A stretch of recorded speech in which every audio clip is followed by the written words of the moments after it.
I grew up in the Netherlands and a lot of people ask me why so many DJs and producers come from here. I think it's because in Holland, mainstream music was dance.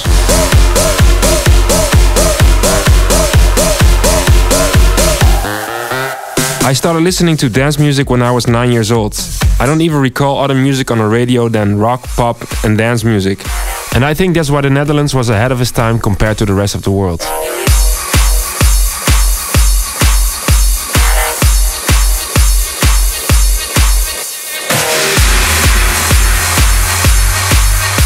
We grew up on this thing called gabber, and that's a high BPM hardcore house music.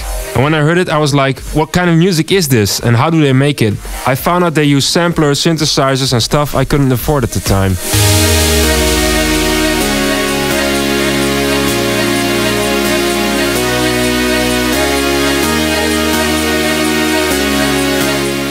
So around when I was 12 years old, I think, there was this sound card that you could buy for your PC called the Sound Blaster.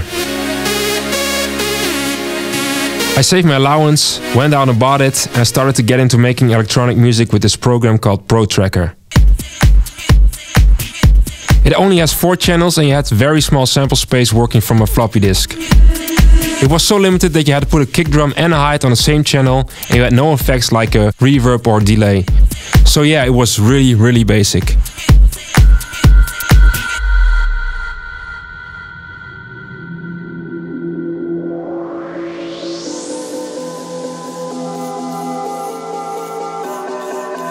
Back in 2001 I discovered the forum of Laidback Luke, and there were many producers on that forum that shared their ideas and demos. Among them were Steve and Jello and Avicii when they were just starting out, and that's one of the cool things about the Laidback Luke forum. It still exists to this day, and I really appreciate how Luke is still helping out young producers with tips and tricks, just like me back in the day. So around the time I started making music in the early 90s, I played this video game called Streets of Rage 2, and it has techno music in it. That music had a huge influence on me and it still does to this day. I love playing video games and I love making music, so when I heard this kind of music in the video game, it was the perfect combination to me. I saw some guys which I follow on YouTube, they're called Game Chasers. It's like American Pickers, they go look for video games all around the US. And I saw this place. I collect for NES, Super Nintendo, Genesis, Master System, Xbox, PlayStation 1, Nintendo 64, Dreamcast and TurboGrafx. I'm really excited for the TurboGrafx section. I don't know where it is, but I'll find it. I think playing video games back when I was young was an escape from reality. And it's the same with music. When you listen to music, it's some sort of escape from your daily life. So my studio and my game room are like connected.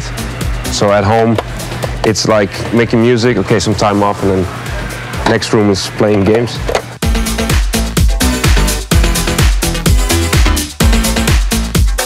This is Empire Strikes Back, Star Wars. Tasmania, Super Nintendo. Home Alone 2, Super Nintendo. Inspector Gadget. Eternal Champions for the Genesis.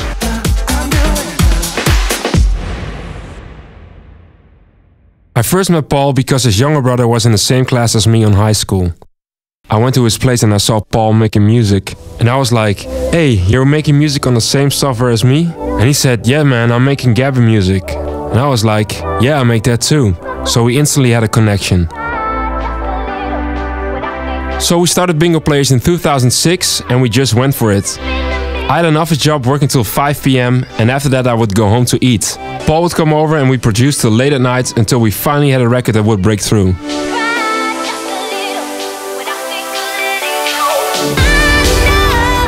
The first record that hit #1 on Beatport was called Touch Me, and once that happened, the booking requests started to come in from all over the world. We decided to take a risk and pursue our dreams. We quit our jobs and from there we started touring around. At first we did a lot of shows in the Netherlands, then Europe and eventually the US.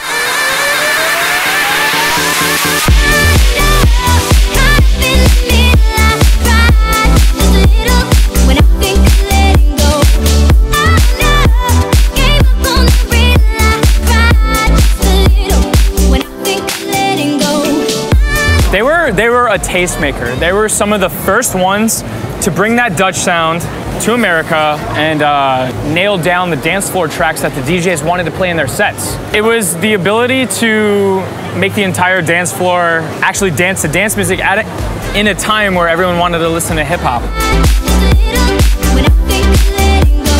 I'll never forget that first time in Miami, going to Ultra Music Festival as visitors and Paul saying to me, one day we will be up on that stage too.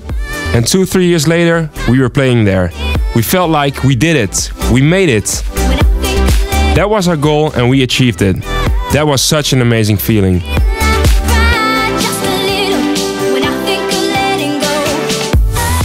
I'm really shy and uncomfortable in front of cameras, doing interviews and being in the spotlight. Paul wasn't like that. He loved to entertain the crowds and see people go crazy. He always wanted to interact with them and have a great time. It was early 2013 when we were in the studio and Paul was saying he didn't feel well all day. I was like, it's probably nothing, a flu maybe, you get over it, you know.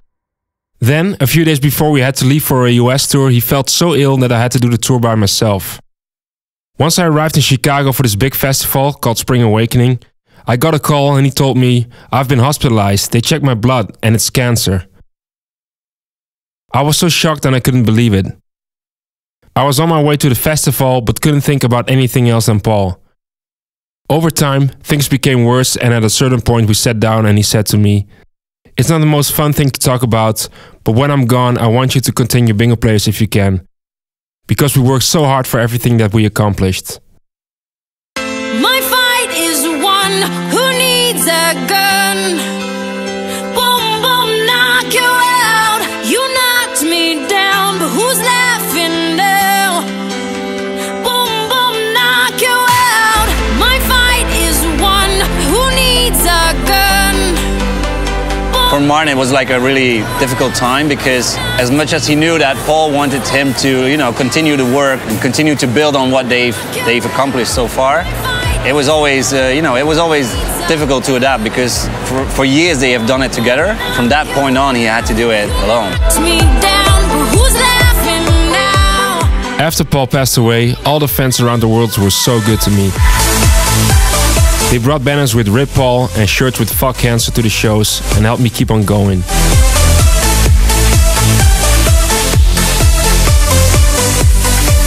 You know, outsiders tend to make fun about the culture, the raves, the candy and the outfits. But when it comes down to supporting the artists and each other, it's something really special. And I think this is one of the greatest things about dance music. It connects people and they support each other through good and bad times.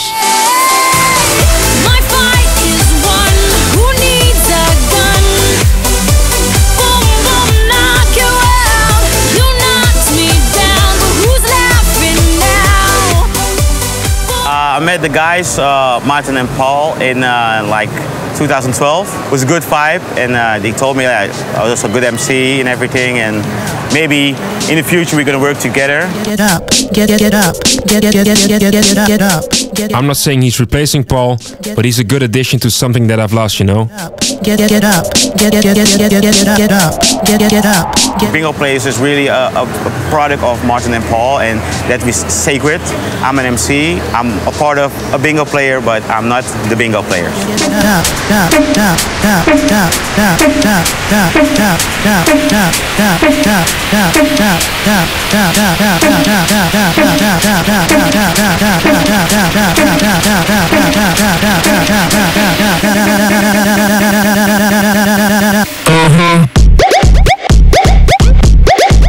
I saw Bingo Players 3 years ago back in LA. I'm so excited to see them here again. Bingo Players are so much fun. This place is fucking incredible. Everyone should come to Miami. We're gonna get lit! Bingo Beach started in Miami 5 years ago and every time it gets bigger and bigger. People coming here like really adult, liking the music, really come for the music. And we're here because of you guys, and like so much love you get here. Like that's unbelievable. I can't get it anywhere in the States. It's a beautiful setting and a great scene in Miami. We all come together and have a good time. There are no fights, it's all love. Miami has a special place in my heart. Our goal was to play in clubs and main stages all over the world and let people get in touch with our music. And we did it. There's not much more that I can wish for. I just hope that in the next 10 years I'm still making music and will be playing it for the rest of the world.